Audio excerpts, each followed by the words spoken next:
Quelle place pour l'islam dans les banlieues? C'est le dossier du 12-13. Selon la police, les intégristes ne sont pas les instigateurs des émeutes de l'an dernier, mais les prédicateurs sont de plus en plus nombreux dans les cités. Ils tentent de ramener les jeunes à la religion.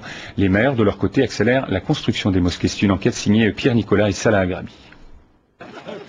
Ils sont plus de 2000 musulmans en ce début du mois d'octobre pour applaudir la pose d'une première pierre, celle de la future grande mosquée de Créteil. Un projet ambitieux, 4 millions d'euros, une salle de culte avec minaret flanquée d'une bibliothèque et de boutiques, et pas dans une zone industrielle, en périphérie.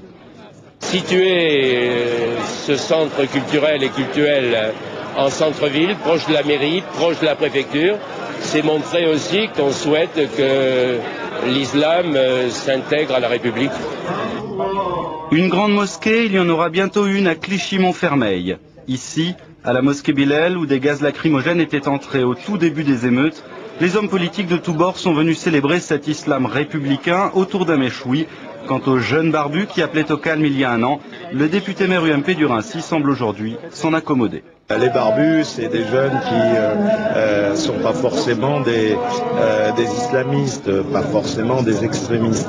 Quand ça a chauffé le 27, le 28 et le 29, on a été bien content de trouver un grand nombre d'animateurs. Les hommes politiques, Mourad Amriou ne les porte pas dans son cœur.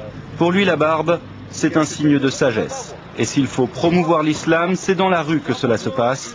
La délinquance, la prison, il a connu. Aujourd'hui, quand il retourne dans la cité où il a grandi, c'est pour prêcher sa religion et il sait toujours trouver les mots justes. Ouais. Salam alaikum. Ça va mon pote? Ça va mon copain? Tu t'appelles comment? Walid. Walid. T'es un bon gosse, Walid. Merci. Et avant de manger, qu'est-ce que tu dis? Bismillah. Et quand tu joues au foot avant de tirer un penalty, qu'est-ce que tu dis? Bismillah. Pour qu'Allah il t'aide. Ouais. Il est où Allah? Ciel. En parlant ainsi, Mourad comble-t-il un vide? En tout cas, il en est persuadé. Concrètement, il faut rien sur le terrain. Qui calcule les jeunes? Mais le mec, il a 19 ans, il n'a pas de travail, il a arrêté l'école, il vit de quoi? De trafic, d'économie souterraine et de trafic de drogue. Ce mec-là, c'est ceux-là qui ont participé aux émeutes. C'est ceux-là qui ont une haine et une violence envers la France. Ceux-là, qui parlent avec eux concrètement, à part les gens qui les appellent à la religion, à la croyance, à la piété. Mourad fait dans le communautarisme et le revendique. Quand un de ses frères, comme il dit, cherche à s'en sortir, il ne le laisse pas tomber. Rachid a vécu de rapine et dormi pendant 2 ans dans une voiture. Les seules personnes qui m'ont aidé quand j'étais dehors, c'est des frères musulmans, c'est pas le maire qui m'a donné mon appartement.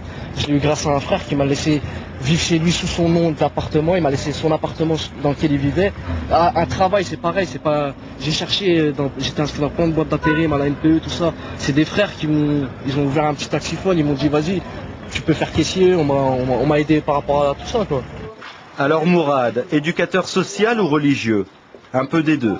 Quand il croise un dealer qui n'hésite pas à se lâcher devant lui, il oscille entre l'amusement et la consternation. Là, c'est abusé. Ça, tu sais c'est quoi ça?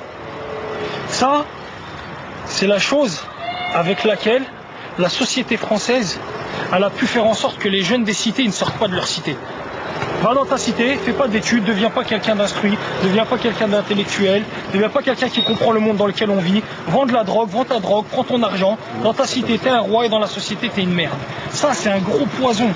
Et wallah que c'est grave. Tu sais que c'est grave ce que tu es en train de faire là auprès de Dieu.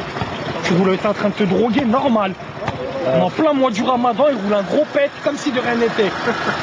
T'abuses. Pour l'instant, celui-ci semble difficile à convaincre. Mais Mourad reviendra, il est patient. Bien sûr, il parlera plus de la vie du prophète que de la République. Allah, il nous pardonne.